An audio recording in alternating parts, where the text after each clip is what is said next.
sejahtera. Hari ini kita sambung lagi pembelajaran sains tingkatan 3 KSSM bersama saya Cikgu Taufik Ibrahim. Hari ini kita sambung lagi bab 8 iaitu subtopik terakhir 8.4 kegunaan sinaran radioaktif. So dalam bab 8 kita ada 4 subtopik 8.1, 8.2, 8.3. So hari ini kita akan belajar subtopik yang terakhir 8.4 kegunaan sinaran radioaktif. So dalam subtopik 8.4 kegunaan sinaran radioaktif kita ada dua hasil pembelajaran.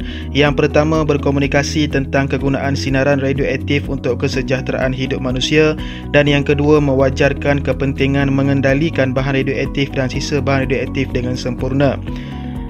Jadi kegunaan sinaran radioaktif. Jadi sinaran radioaktif terhasil daripada atom ataupun nukleus yang tidak stabil dan memancarkan sinaran seperti sinaran alfa. Yang kedua ialah sinaran beta, dan yang ketiga ialah sinaran gamma. Jadi ketiga-tiga sinaran ini, alfa, beta dan gamma, digunakan dalam pelbagai bidang dalam kehidupan seharian kita. Contohnya termasuklah bidang arkeologi ataupun geokronologi dalam pentarikhan karbon 14. Yang kedua dalam bidang pertanian, menentukan kadar penyerapan baja, membunuh serangga perosak. Bidang yang ketiga ialah pengawetan makanan, membunuh bakteria dalam makanan. Yang keempat dalam bidang perindustrian, mengawal ketebalan kepingan logam. Yang kelima dalam bidang pertahanan, digunakan dalam penghasilan dan bom nuklear, penghasilan dan ujian bom nuklear. Dan yang terakhir dalam bidang perubatan untuk membunuh sel kanser dan membasmi kuman. So kita akan pergi satu persatu. Jadi yang pertama bidang arkeologi ataupun geokronologi. Karbon dioksida dalam udara terdiri daripada karbon 12 yang stabil dan karbon 14 yang bersifat radioaktif. Jadi karbon dioksida diserap dan dibebaskan oleh organisma hidup, contohnya tumbuh-tumbuhan, haiwan dan manusia, iaitu kita sendiri. Jadi karbon dioksida diserap oleh tumbuhan untuk proses fotosintesis, dan hidupan pula memakan tumbuh-tumbuhan tersebut. Jadi dalam badan kita, dalam badan hidupan mempunyai karbon. Jadi kita pun melepaskan karbon dioksida melalui sistem respirasi. Jadi peratus karbon 14 dalam organisma tidak akan berubah selagi organisma tersebut hidup.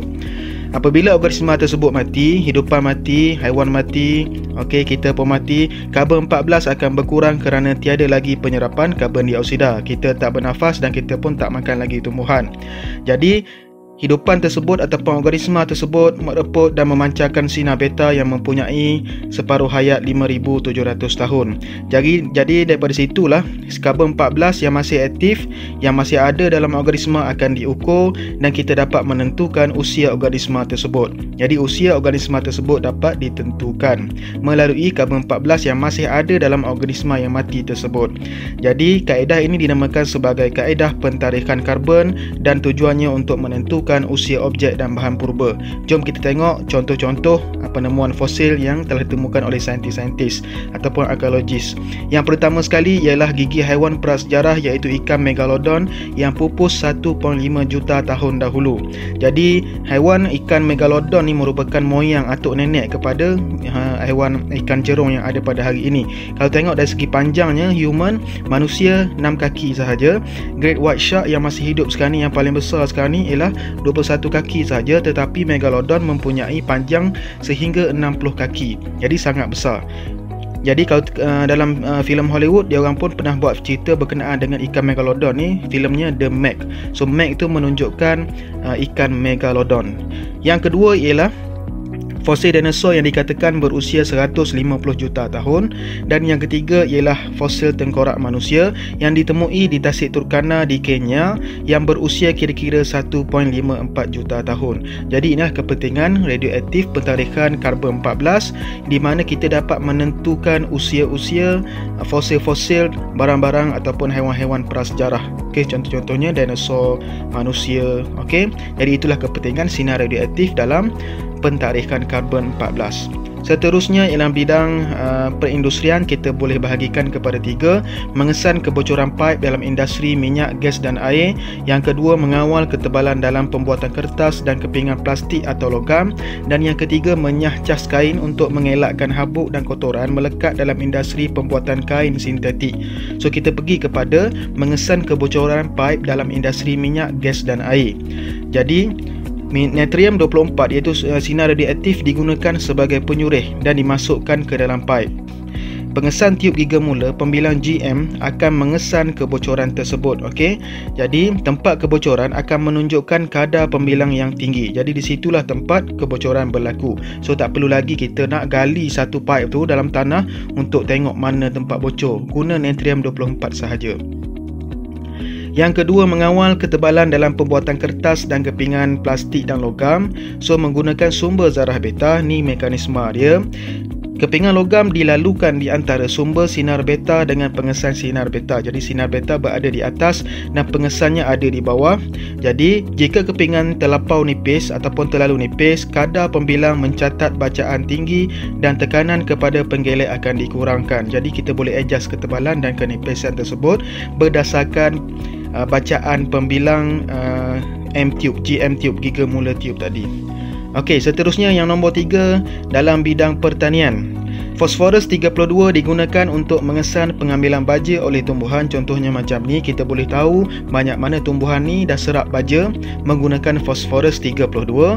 Karbon 14 digunakan untuk mengkaji proses fotosintesis. Yang ketiga, sinaran gamma juga digunakan untuk membunuh dan memandulkan makhluk dan serangga perosak. Macam mana caranya? Sinar gamma dipancarkan terhadap telur serangga perosak dan telur tersebut akan dimandulkan, disebarkan di atas pertanian. Jadi apabila jantan tersebut, iaitu jantan yang telah dibandulkan membiak bersama dengan betina tadi, jadi dia menghasilkan telur yang tidak efektif ataupun telur yang tak elok lah. Jadi tiada keturunan untuk mengawal populasi. Seterusnya, sinaran gamma digunakan untuk merangsang mutasi dalam tumbuhan dan haiwan bagi menghasilkan ciri baharu yang lebih baik. So sebab tu kita nampak sekarang durian pun bermacam-macam durian. Okay, ada banyak jenis durian, ada banyak jenis mangga.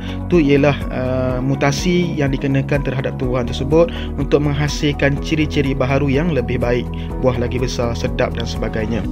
Seterusnya, nombor 4 dalam bidang pengawetan makanan.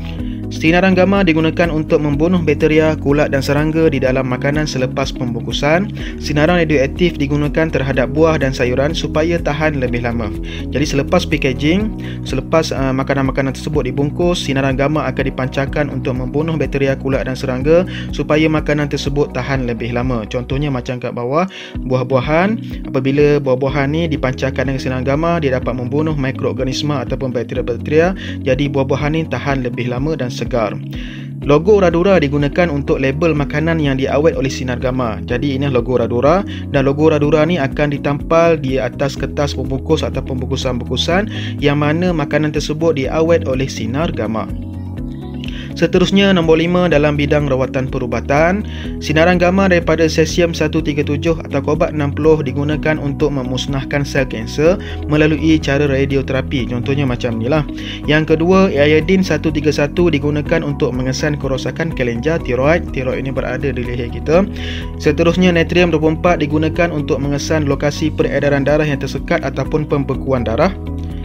Yang seterusnya, merawat tumor dalam otak menggunakan technetium-99. So tumor tu dalam otak, so kita menggunakan technetium-99. Jadi sinar gamma juga digunakan untuk mensterilkan peralatan dan dewan bedah. Jadi untuk kita tak basuh dah dengan air, kita guna sinaran gamma untuk menghapuskan apa sahaja kekotoran yang ada pada peralatan dan dewan bedah selepas proses bedah berjalan. Yang keenam, dalam bidang pertahanan. Bahan radioaktif digunakan dalam pertahanan seperti penghasilan bom nuklear. Selain haba, sinar radioaktif yang dibebaskan memusnahkan semua hidupan dan kesannya wujud untuk beberapa generasi. Contohnya, letupan yang berlaku di Hiroshima dan Nagasaki memakan beberapa tahun, beberapa puluh tahun, beberapa generasi kesannya. So ini gambar-gambar menunjukkan bom-bom atom yang digunakan dalam peperangan semasa Perang Dunia Kedua. Okay, so kita harap janganlah ada lagi peperangan yang ketiga selepas ini. Alright, seterusnya, habis 6 bidang tadi. So sekarang ni kita bincang pula macam mana pengendalian bahan radioaktif dan sisa bahan radioaktif dengan selamat dan sempurna. Bahan radioaktif perlu dikendalikan dengan betul agar tidak membahayakan manusia dan alam sekitar.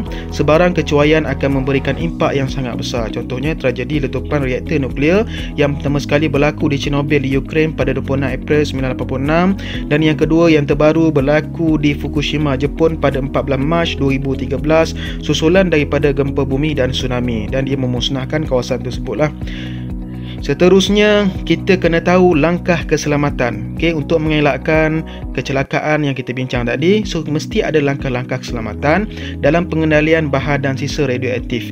Yang pertama, bahan radioaktif dan sisa radioaktif disimpan dalam bekas yang diperbuat daripada plumbum yang tebal supaya sinaran radioaktif tidak terbebas ke persekitaran. Contohnya macam ni.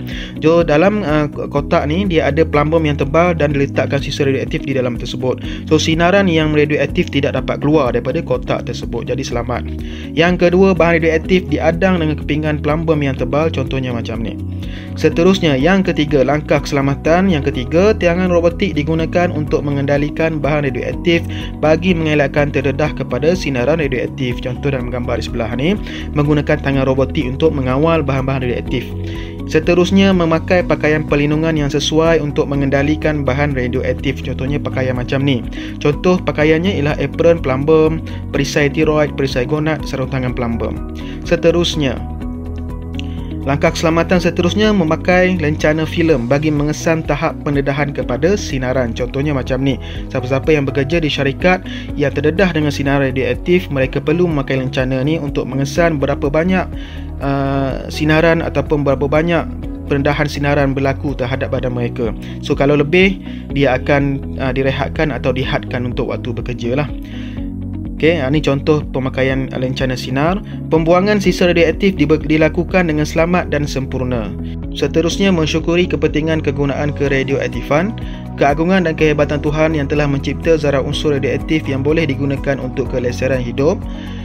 Jadi fosforus 30 iaitu P30 adalah unsur radioaktif buatan yang pertama di dunia dihasilkan oleh manusia yang dicipta oleh Marie Joliot Curie, iaitu anak perempuan kepada Marie Curie yang kita sentuh pada slide-slide sebelum ni.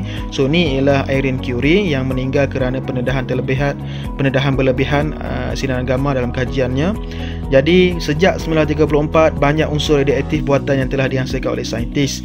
Tetapi tanpa unsur ciptaan Tuhan, unsur radioaktif buatan tidak akan dapat dihasilkan. So kita bersyukur kerana Tuhan menyediakan atau mencipta unsur-unsur radioaktif untuk kegunaan kita pada hari ini, terutamanya dalam bidang-bidang yang kita sentuh tadi, ada 6 bidang. Alright, seterusnya jawab soalan yang telah saya sediakan. Boleh tekan link di description video di bawah dan jangan lupa untuk subscribe. Terima kasih kepada yang telah subscribe. So pembelajaran seterusnya kita akan belajar tema baru iaitu tema 4, penerokaan bumi dan angkasa lepas, iaitu bab 9, cuaca angkasa lepas. So kita akan bincang berkenaan dengan matahari, sinar elektromagnet di bumi dan sebagainya. Jadi kita jumpa lagi. Assalamualaikum, selamat sejahtera, terima kasih.